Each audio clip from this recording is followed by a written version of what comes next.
college students are focused on having fun, making good grades, not saving the lives of complete strangers. One Kennesaw State University student recently gave his stem cells to help save someone in Washington, D.C. Good Day Atlanta's Katie Beasley shows you how this student hopes to encourage others to become donors. Hey guys. 20-year-old Adam Prather is sharing his story with fellow students at KSU. So I'm hoping to get a drive started now. As a freshman one day on campus, Adam randomly signed up for Be the Match, a donor registry for patients with blood cancers. 2 years later, he got a phone call. It came up out of nowhere and I'd not forgotten about it, but I never thought anything would come out of it. And so whenever it did, it was a complete shock. And so I was ready for the next steps. Adam's DNA from a cheek swab on campus matched with a 65-year-old man suffering from acute lymphoblastic leukemia. There's about 4 rounds of blood work that I had to go through.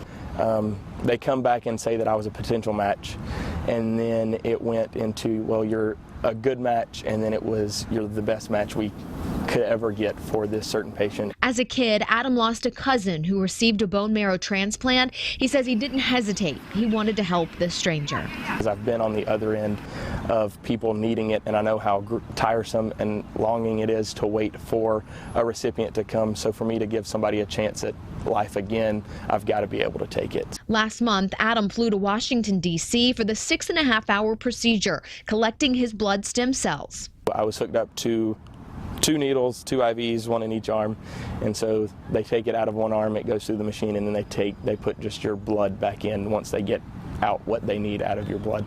Be the Match says every 3 to 4 minutes someone is diagnosed with a blood cancer. 70% of patients have to rely on strangers, donors from a registry. I had people ask me once I got back, in youth group and everything else, they say, would you do it again? And absolutely.